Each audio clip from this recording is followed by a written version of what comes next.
虽然日本人口老化，很多店空着，他们有很多促销，让年轻人、外地人来这边进驻。然后商业街里面因为老化，所以呢，它商业里面一定有设很多椅子，还有化妆室，因为人少又大家喜欢养什么宠物，所以呢，它一定有每一个区有做什么，狗可以喝水的地方，叫 dog bar，dog bar 是喝水。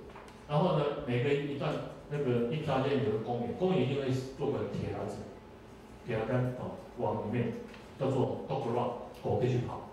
因为狗压力非常大，一定要去试看，好，不然它会得忧郁症。那个狗还好，不会想到自杀，那狗是不这样，所以呢 ，dog run dog bar。然后呢，台湾现在跟日本一样，现在都有设 AED 有没有？心脏除震器，对不对？老化一定有这个然后呢，这个地方还是化妆室，化妆室现在开始慢慢的改装做什么？做多目的型化妆室。化妆不是常上厕所，像这种已经没有用，因为高龄化之后，很多老年人退轮椅过来它是什么？因为它是装人工膀胱、人工肛门，所以那个厕所比较特别，叫做多目的型厕所，所以他们会设。所以多目的厕所，日本的百货公司都有多目的厕所，机场也有，还有那种吓一跳，新干线上面也有，日本新干线多目的厕所没有？所以这些都是这个基础建设、硬体上的东西。该有的慢慢去做，这几个特色。还有呢，吸烟区它是不能在在办公密闭空间，但是呢，你外面的室外，你必须设吸烟区，还有吸烟室，那是负离子，所以这些都把它基本上设计好，所以非常的完整，这是你的特色。那我们这里看到很多商圈都有这样的一个状况。所以你上面的特色，你要去把它挖出来，把它洗出来，我上去动我的几个这个特征来。所以呢，各位都知道有一个叫什么 specking box， 所有分析对不对？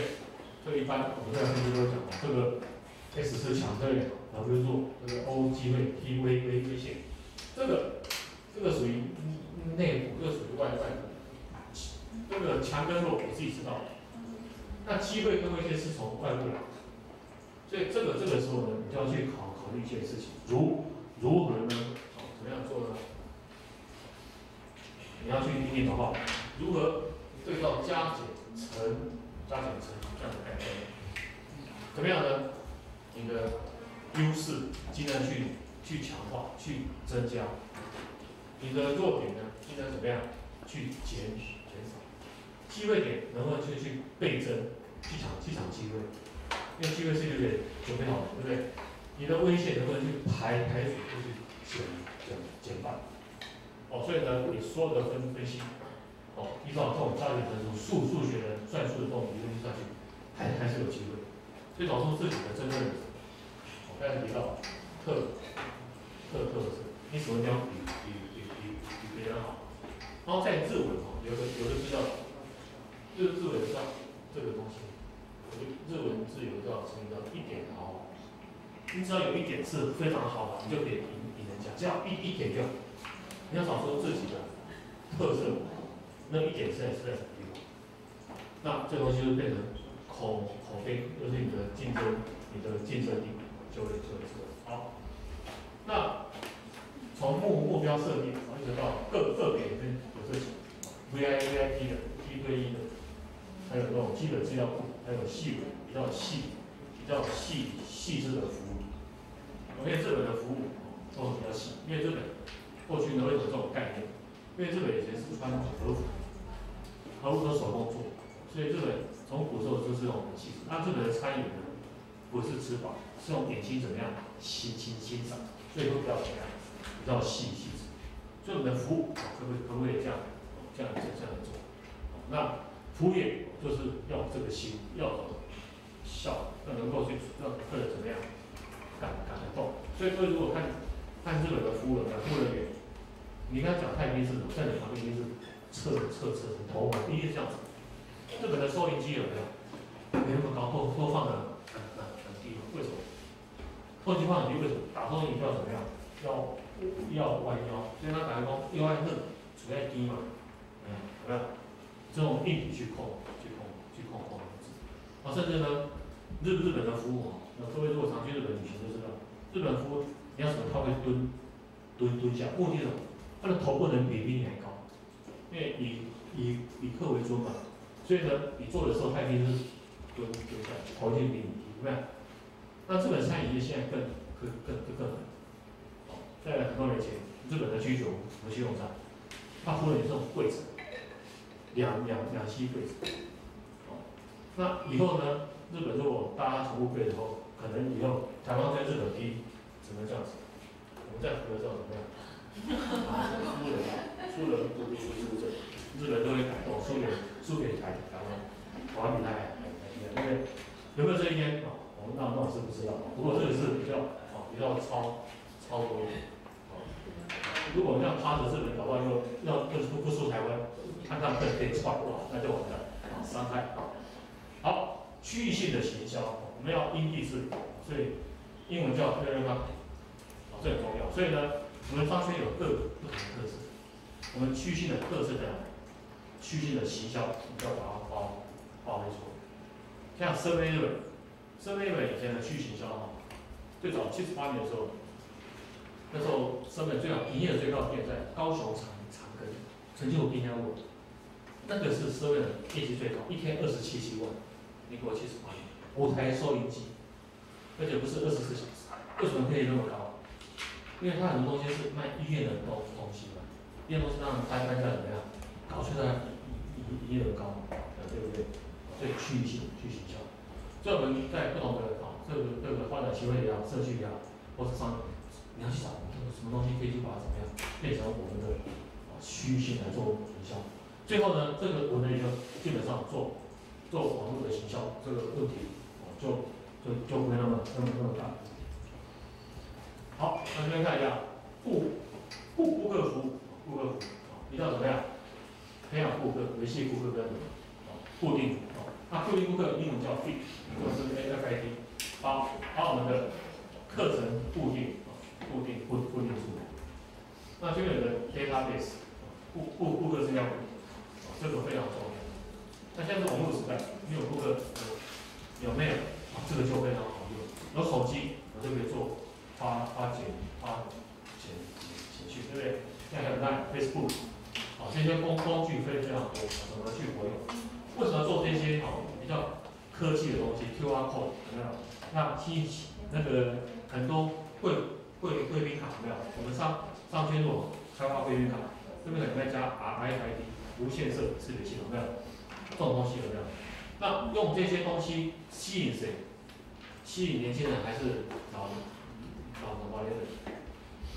年轻人，年轻人才愿意消费，对不对？年轻人他们基本上好像不知道什么叫做节约嘛，他认为好，他就花，对不对？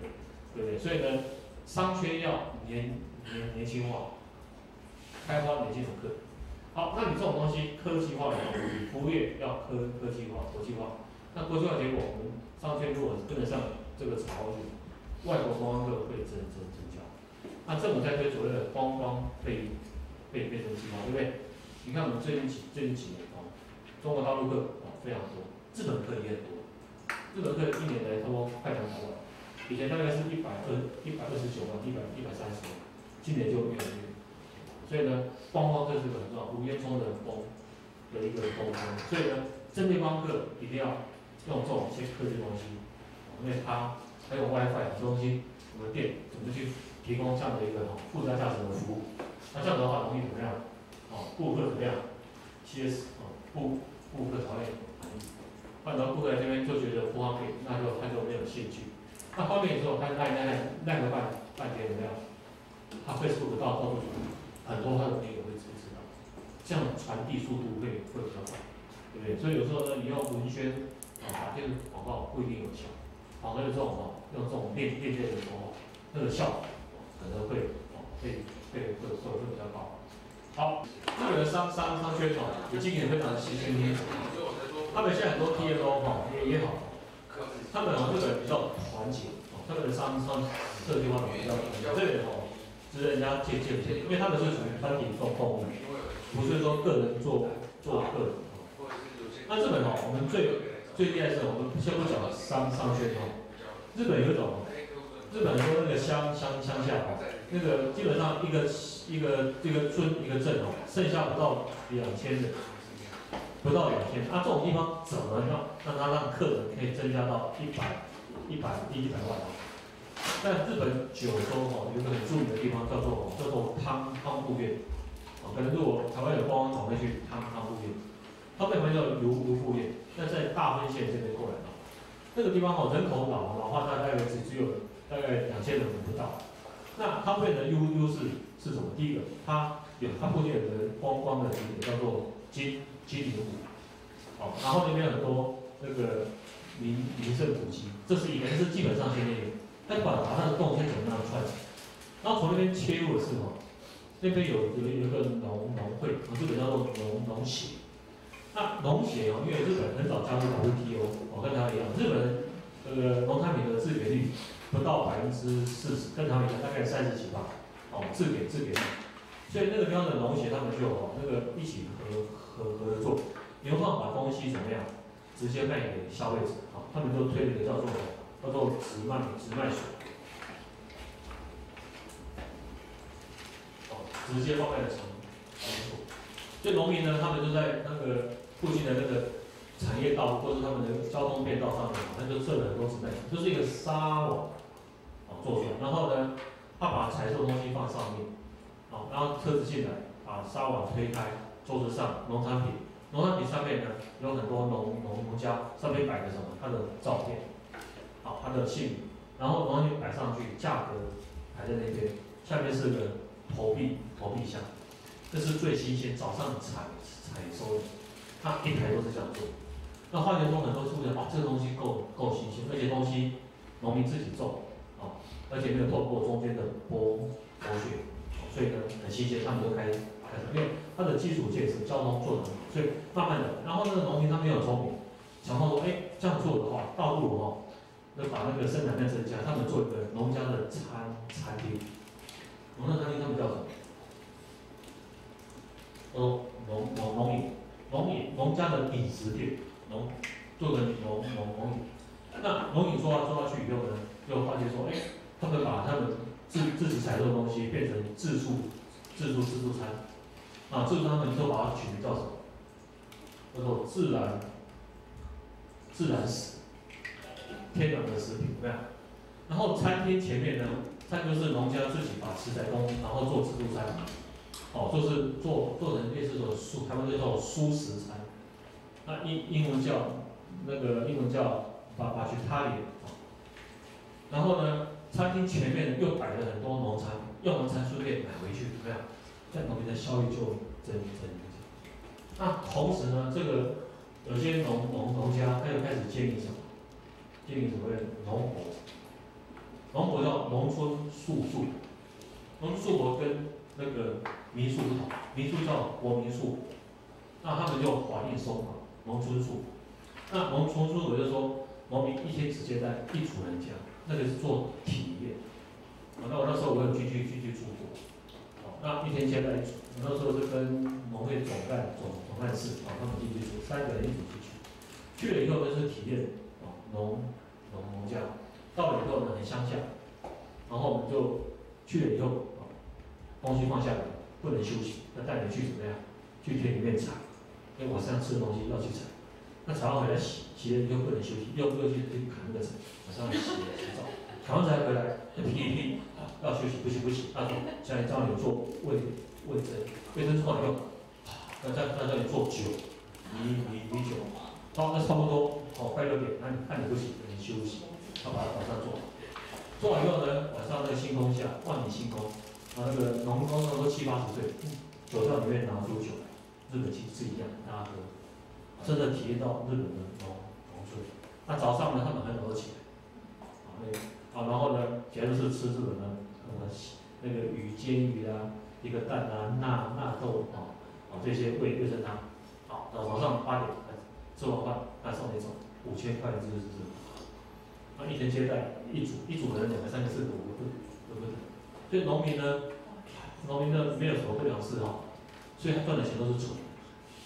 啊，